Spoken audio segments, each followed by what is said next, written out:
Am I the a-hole for canceling my daughter's horse riding camp application after she canceled her brother's job application? I'll try to summarize this entire conflict that happened over a month/barely 2 months now. I have 2 children, Mia 16 and Ricky 18. Mia used to work at a local coffee shop for 2 months, but didn't commit to nor respect Tom and had no work ethics.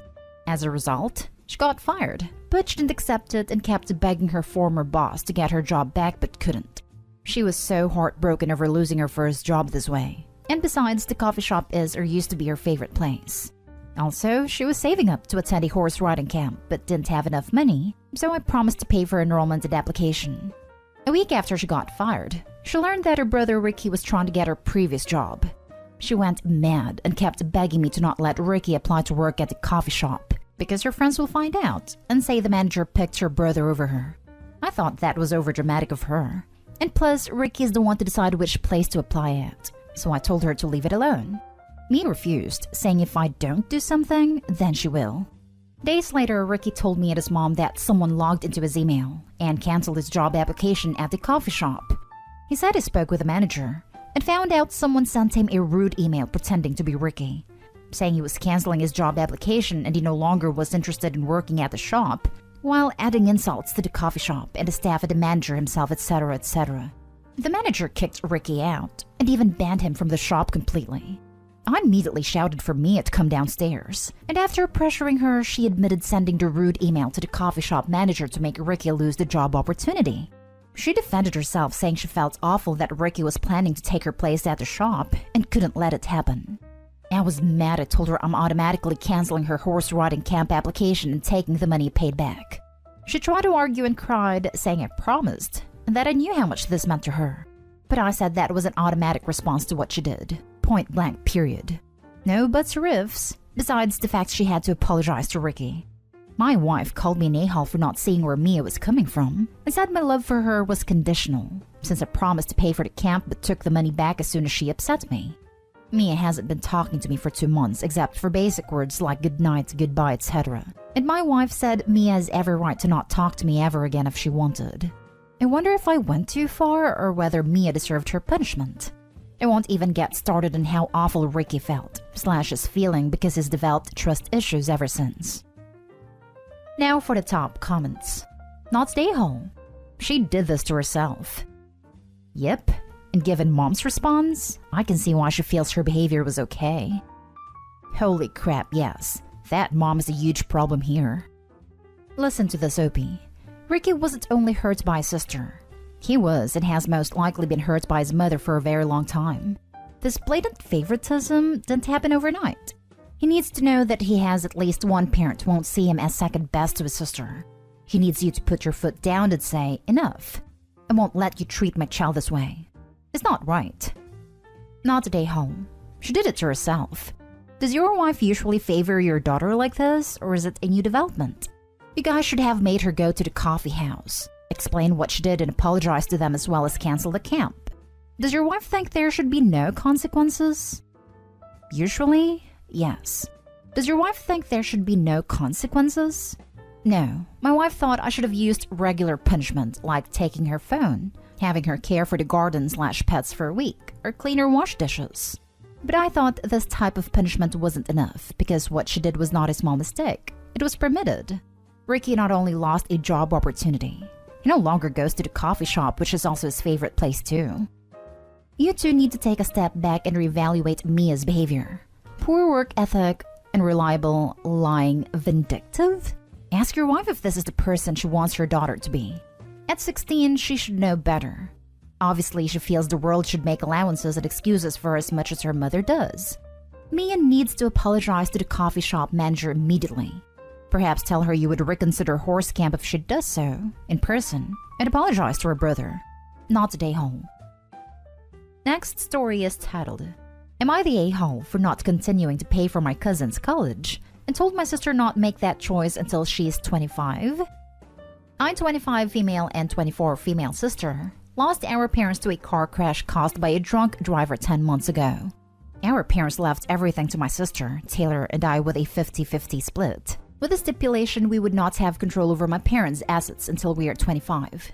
Until then, our Aunt Sue, 53 female, and Uncle Rob, 63 male, would have the controlling power of our parents' assets. They are my mom's brother and sister. With me being 25, I have full control of my half of my parents' assets. However, my sister does not. If she wants to spend any money, she has to get approval from Sue and Rob. It took about 8 months for us to get our inheritance and finally have all my parents' assets figured out. My Uncle Rob wanted all of us to go out as a family and celebrate my parents one last time, now that the ashes are spread and all of the legal and paperwork stuff is finished with. We all go to dinner, my mom's whole side of the family, about 20 of us. All throughout dinner, Aunt Sue would make comments about how much money Taylor and I have at such a young age. I asked her multiple times to stop, and she would apologize and change the topic. When dessert finally comes, Aunt Sue asks, "Well, your parents were paying for her 20 male son Alex's college. How should we get that figured out for the fall semester?" Taylor and I knew my parents were paying for his school. We also knew Alex has almost failed out twice. It has only completed 1 full year of classes despite him being in college for 3 years. Taylor and I both knew my parents were going to stop paying for Alex's college since he wasn't taking it seriously. They gave him multiple warnings. Taylor looks at Sue and says, "Can we please talk about this later? This really isn't the time." Aunt Sue gets mad and said, "You both graduated college and have great jobs, and make enough to support yourself without the money your parents left for you."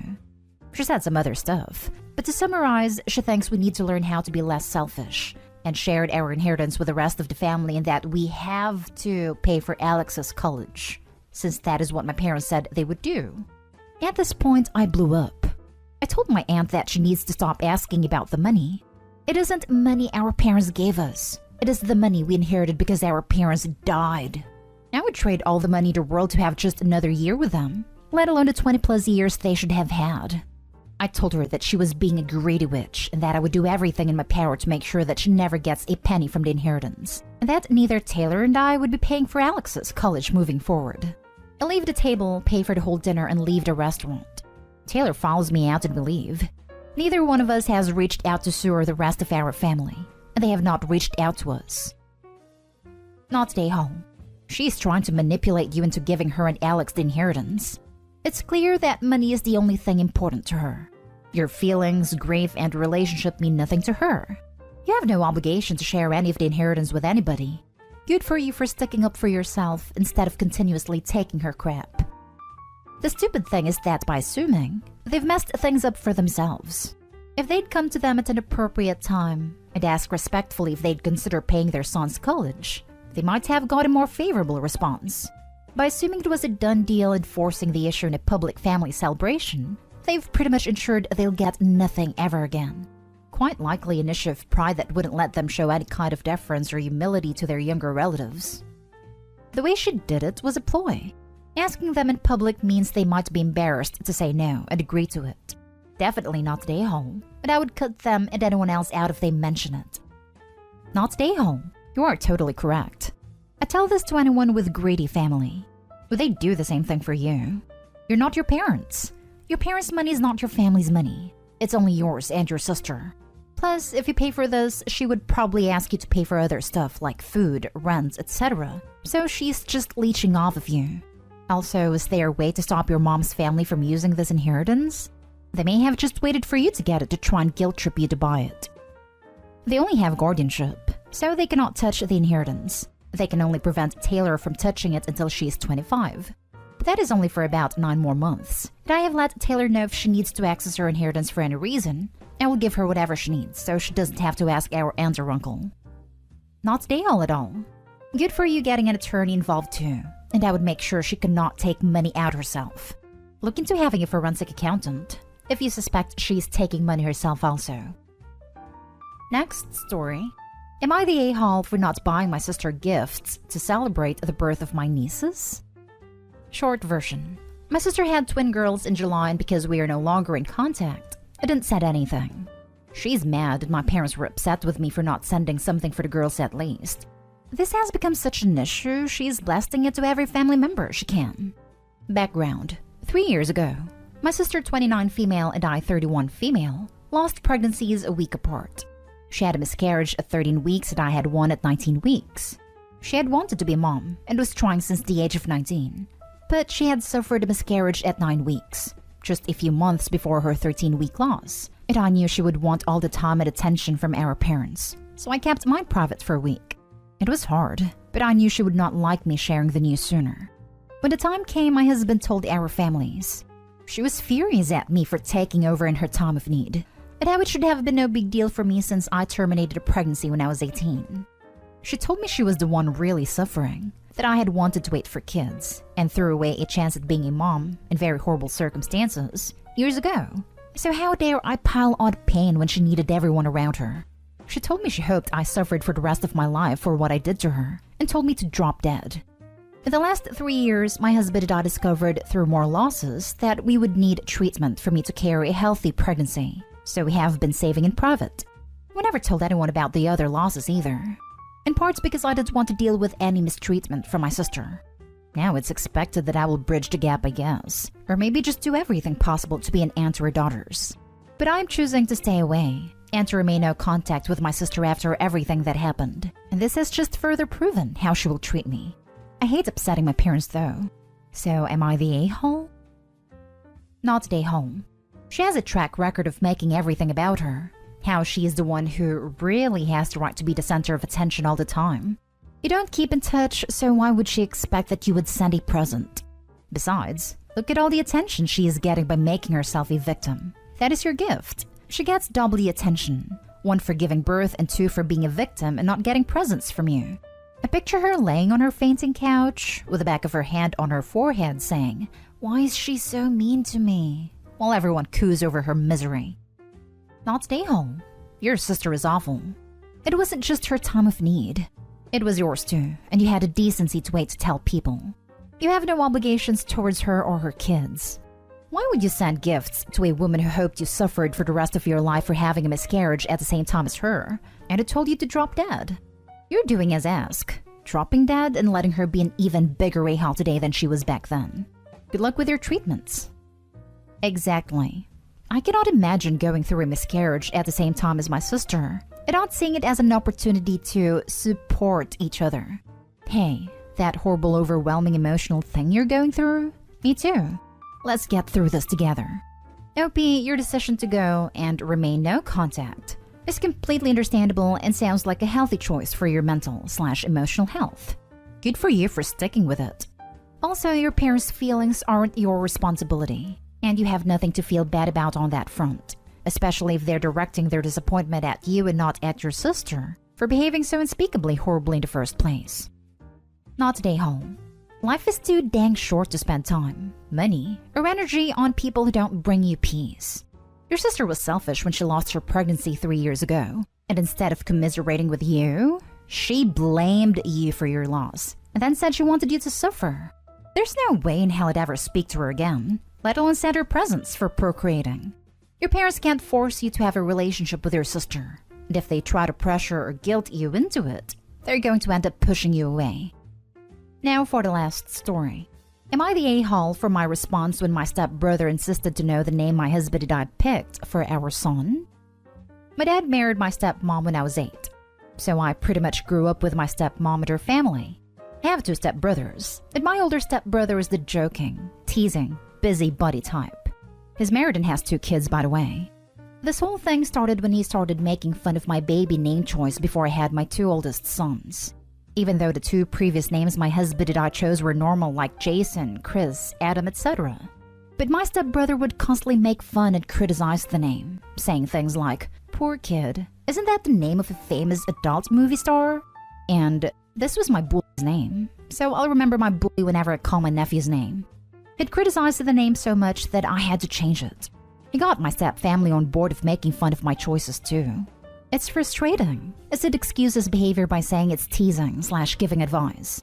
I felt bad because it ruined those names for me and caused me to choose other names. I'm currently pregnant with my 3rd, and it's a boy. Once we announced the gender of our baby, my stepbrother kept pestering me about the name we chose, wanting to know what it was. I just kept ignoring him after he kept bringing this question up in every family function. Last week was the final straw. I was visiting my dad and stepmom, and my stepbrother asked me to tell him the name I chose for my son, but I refused. Then he tried to get the family to pressure and corner me into spitting it out as he said. But I blew up at him saying I won't tell him because then he'll make me hate it so much that I'd change it. After he hassled me with his rude opinions and jokes and memes on the name. I told him my husband and I really like the name and won't risk giving him the chance to harass us into changing it. My stepbrother stared at me looking stunned. He then looked at his wife then excused himself to the bathroom. He looked very upset. Everyone noticed and gave me some looks. My dad later pulled me aside saying what I said to my stepbrother and the way I spoke to him in front of everyone was unacceptable. He said he cared enough about me and my children to give me advice and share his opinions on my name choice, but I treated him with hostility and should prepare an apology for insulting him like that. Things have been tensed since then. Not stay home. Why does stepbrother get to treat you like crap, but you have to apologize for standing up for yourself? Your dad needs to step up and have your back. Also, it's just so weird that stepbrother is getting involved in this business. Is he competitive or jealous maybe? I would triple down to tearfully complain that he is harassing a pregnant woman. My family think that's how he is, and I shouldn't overreact to his comments. Is he competitive or jealous maybe? I'm not sure why it'd be, honestly. That's how he is. He is an a-hole. You treated him like an a-hole, and somehow everybody's shocked? Not stay home. My dad later pulled me aside saying what I said to my stepbrother and the way I spoke to him in front of everyone was unacceptable. What about everything he has said to you and the insults he's thrown about your kids' names? I don't know what his issue is, but he has no right to be upset over being called out on the way he's acted. Yes, exactly what you said here. Honestly, I somehow find myself blamed no matter how I react, saying I'm overdramatic and oversensitive and take no constructive criticism.